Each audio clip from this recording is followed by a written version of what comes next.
Hello guys, स्वागत है आपका मेरी यूट्यूब चैनल स्टडी विद अमन कुल में। आज हम लाए हैं शिक्षा निदेशालय राष्ट्रीय राजधानी क्षेत्र दिल्ली की कार्य पत्रक नंबर 3 जो कि क्लास 8 के बच्चों के लिए है। सब्जेक्ट आपका गणित है।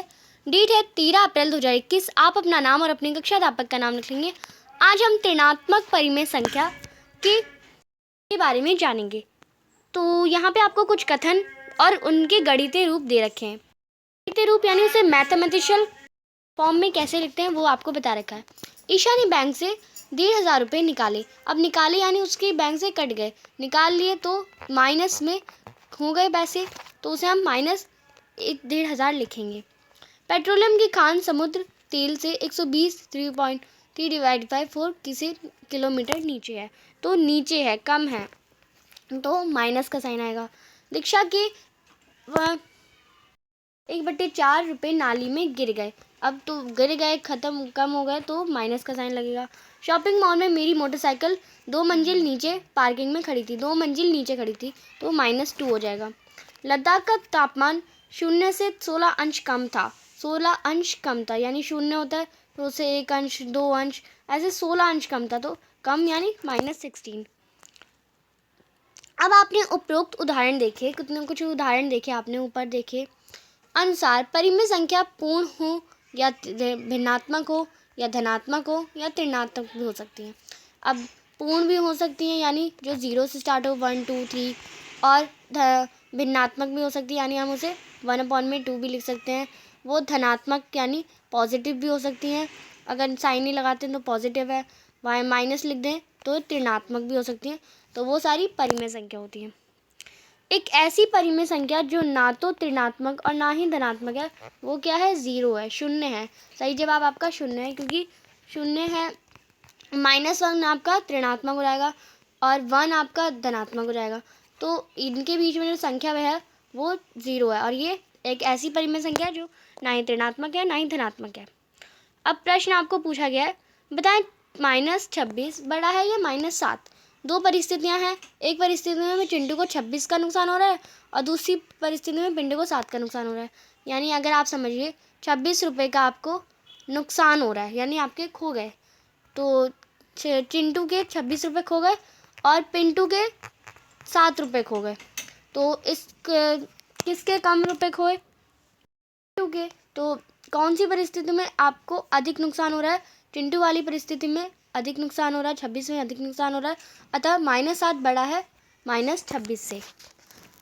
क्या आपको पता है कि परिमेय संख्या ऋणात्मक भी होती हैं? ऋणात्मक कब होती हैं?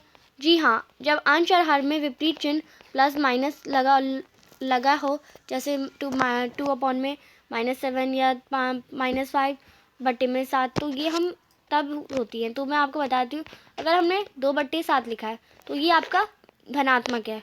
अगर यहाँ पे मैं 2/7 है तो मैं -2 कर दूँ तो ये ऋणात्मक हो गई, और अगर यहाँ पे मैं फिर 2/7 -7 कर दूँ तो अभी ये ऋणात्मक होगी। तो या तो अंश में या तो हर में, दोनों में से किसी में अगर आपका माइनस का निशान लग जाए या प्लस का निशान लग जाए तो वो धनात्मक या ऋणात्मक बन जाती है। आइए ऋणात्मक संख्याओं के कुछ अन्य पहलुओं को भी समझे। कौन सी बड़ी संख्या है? -5/7 या -5/-7। बच्चों, दोनों संख्या ही बराबर है। आप दोनों ही संख्या बराबर है, आप देखें, क्योंकि अगर हम -5 डिवाइड बाई 7 को इंटू करेंगे -1 से तो वही आएगा, तो क्योंकि माइनस से माइनस साइन हट जाएगा और 7 इंटू -1 इजल टू -7 हो जाएगा। तो चिन्ह देखिए, अब आपको इन्हीं क्वेश्चंस को, कुछ क्वेश्चंस आपको दिए गए हैं, चिन्ह एक्ट, ये आपको प्रयोग करके संख्याओं की तुलना कीजिए है। तो करते हैं। सबसे पहली संख्या -2/7, -2/3 और 2/-3। तो ये सेम ऐसे ही एग्जाम्पल दे रखा है, तो ये इक्वल है, दोनों संख्या बराबर है। अब यहाँ पे दूसरा दे रखा है 0/100 और 10/100, तो ऑफकोर्स देखेंगे 100 दोनों का डिनोमिनेटर सेम है, तो यहाँ पे ये 0 है, अगर 1 होता तब भी 10 तो 1 से बड़ा ही होता, तो 0 है तो 0 से बड़ा ही 10 होता है।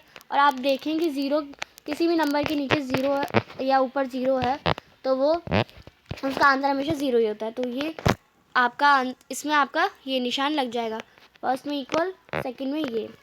थर्ड है -2 बड़ा है या -1, तो -1 बड़ा है। फोर्थ क्वेश्चन है -56 बड़ा है या 2 बड़ा है, तो 2 बड़ा है। 2 कैसे बड़ा है, क्योंकि 2 को आगे माइनस का निशान नहीं लगा है। अगर 56 के आगे माइनस का निशान नहीं लगा तो 56 बड़ा होता है। आपको यहाँ पे बताया कि 56 रुपये आपके खो गए और 2 रुपये का आपका फ़ायदा हुआ है, तो आपका कौन सा सही है? ये ज़्यादा सही है, ये सही है, तो ये सही है, तो ये आपका बड़ा होगा। आगे नेक्स्ट क्वेश्चन देखते हैं। नेक्स्ट क्वेश्चन है फिफ्थ, -5/9 या 5/-9 कौन बड़ा है? तो दोनों ही बराबर हैं।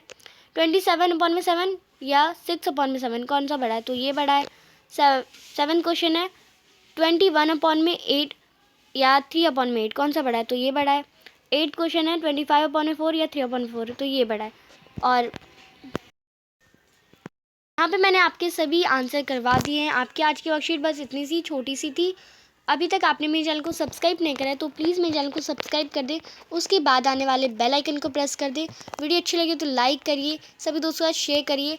आपको सेम टाइम पे रोज़ 8th क्लास की वर्कशीट अपलोड हो जाएंगी चैनल पे और आप देख सकते हैं। चैनल को सब्सक्राइब कर रखा है तो नोटिफिकेशन ज़रूर आएगा आपके पास, आप नोटिफिकेशन से आ सकते हैं वर्कशीट को देखने। तो चैनल को सब्सक्राइब कर दें। Thanks for watching, bye bye guys.